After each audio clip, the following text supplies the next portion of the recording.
Buenos días o buenas tardes, chicos. Espero que se encuentren bien. Hoy les tengo un tema muy importante sobre la historia. Eh, Hoy les vengo a presentar el tema sobre la construcción de un nuevo estado de 1920 a 1945.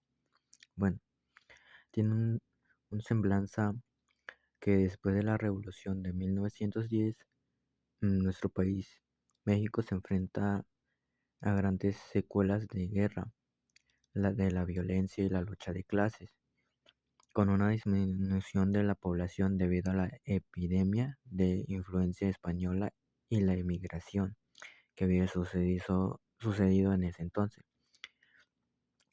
Surge una guerra entre clases, las clases bajas, marginadas durante el porfirismo, el descubrimiento del poder que se da en ese entonces.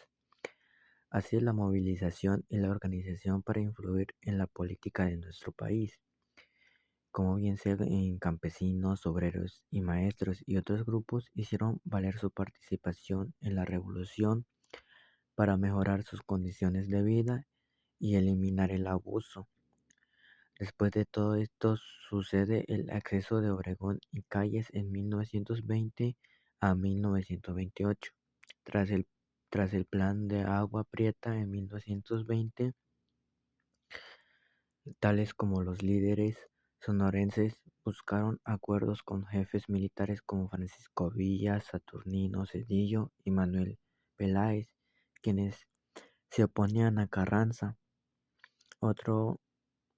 Uno de los factores que es Adolfo de la Huerta como presidente provisional se enfocó en la pacificación, logrando la reelección de Villa en julio de 1920. Suceden las relaciones con Estados Unidos, se tensaron debido al artículo 27 constitucional que afectaba los intereses de los petroleros y mineros y las críticas de la jerarquía católica al contenido anticlerical de la Constitución de 1917 en ese entonces. Los esfuerzos gubernamentales en 1920, que era México, era un país mayoritariamente rural, con una población dispersa en diversas localidades, una capital, eh, la Ciudad de México, es entonces DF, que es la Ciudad de México con 615,000 habitantes en ese entonces. El gobierno federal, encabezado por Álvaro Obregón, se enfocó en someter al ejército, impulsar el reparto agrario, establecer una política educativa y obtener el reconocimiento diplomático de Estados Unidos. Bueno, el reparto de las tierras, aguas y bosques, así como campañas educativas y de salud permitieron que la influencia federal se extendiera a los estados y municipios, creando alianzas con vecinos contra caciques y locales. El ejército, reparto agrario, educación y el reconocimiento diplomático de Estados Unidos. Es así que el gobierno de Obregón intensificó el reparto agrario, consolidando como una competente clave de México del siglo XX, y entregó tierras ejidales de forma gratuita para atraer el apoyo político de los auroristas.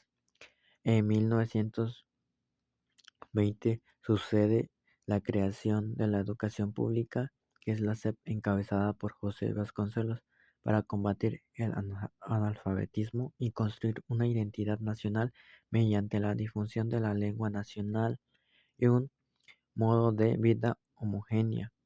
A finales de agosto de 1923, el gobierno de Estados Unidos reconoció al gobierno de Obregón tras la firma de los tratados de Bucareli, que obligaban a México a indemnizar a los Estados Unidos afectados durante la Revolución y garantizar las viejas concesiones petroleras.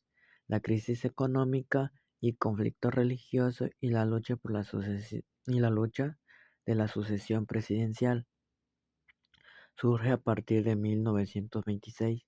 La economía nacional comenzó a declinar debido a la caída de las exportaciones petroleras y mineras, así como la resistencia de grupos sociales y empresariales a acciones gubernamentales. Bueno, en diciembre de 1925 y enero de 1926 se emitieron leyes reglamentarias del artículo 27 constitucional, afectando a las posiciones extranjeras, los derechos petroleros, lo que generó fricciones con Estados Unidos y llevó a una concesión mutuas. El estallido de la Guerra Cristera en 1926 fue resultado de las tensiones entre la jerarquía católica y el gobierno de Calles, quien implementó leyes anticlericales. La educación y la cultura en la vida cotidiana. A principios de los años de 20, los lectores disfrutaron de la poesía de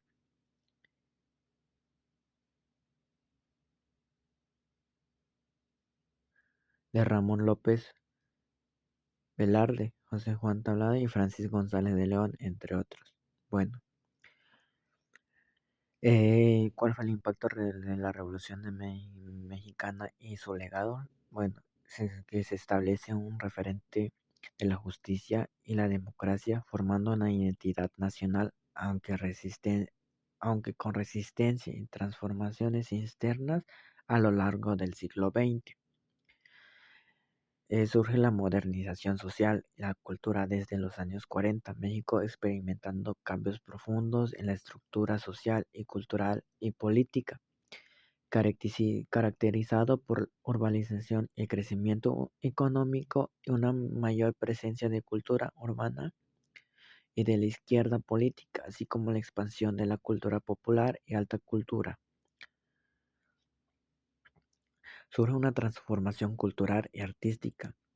La cultura mexicana se diversificó con una notable creatividad artística y literaria, aunque un contexto de conformismo estatal promovida por el menegotzeo y la apertura a influencias externas, así como por movimientos culturales como el muralismo, la literatura de la clase media urbana. Y a partir de los años 50 surge la crisis de las certezas revolucionarias y la búsqueda de identidad, donde surgieron reflexiones sobre la verdadera esencia del mexicano, como obras como El laberinto de la soledad de Octavio Paz, reflejando un cuestionamiento sobre la identidad nacional y la modernización. La participación social y el movimiento de la protesta surge a partir de la participación de la sociedad en movilizaciones como el movimiento estudiantil de 1968 y las luchas campesinas que marcaron una transición hacia demandas democráticas y mayor participación política, enfrentándose a la represión y a las tensiones sociales. Las políticas exteriores y las relaciones internacionales. México mantuvo una política de no alineación, defendiendo la soberanía y oponiéndose en ciertos aspectos al alineamiento con Estados Unidos y construyendo relaciones con países no alineados y el movimiento de países no alineados.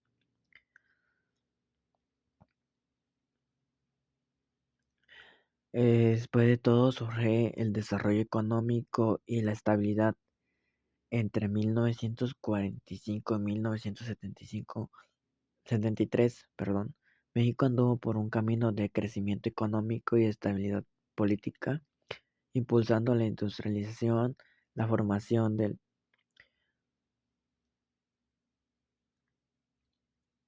empleo, el fortalecimiento del Estado y las organizaciones sindicales.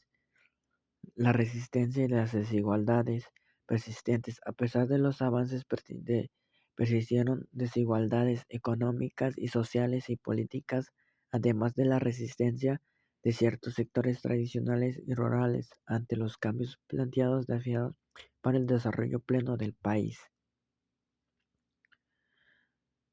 El fracaso del éxito de 1970 a 1980. En 1909, el incremento acelerado de la población total del país, el aumento del número de personas que viven en las ciudades y asimismo realidades demográficas y espaciales, teniendo una influencia extraordinaria en el crecimiento y distribución de la población. México pasó a una población con poco más de 25 millones en 1950 a 81 millones de habitantes en 1990. El incremento de la población tuvo entonces un doble efecto, porque una parte es necesario reconocer que es significativa para el gobierno y las administraciones nacionales y locales enfrentarse a un mundo urbano en crecimiento acelerado. La urbanización mexicana había sido asimétrica. La Ciudad de México representaba en 1950 poco más del 11% de la población del país. Entonces, el crecimiento de la población urbana no debe ocultar el fenómeno contrario de las ciudades. Era cada vez más importante, pero la población rural creció en términos absolutos. La dispersión de un número muy importante de la población obedece a razones de índole política, social y propiamente geográfica. Eh, Espero que esta información les sirva de algo. Eh, no es mucha información, pero eh, espero les sirva demasiado la información. Eh, Espero que tengan un excelente día y en otro video estaré comentando sobre autoritarismo agotado de la democracia frágil en 1985 a 2010. Hoy nos vemos en un próximo video y que tengan una excelente tarde.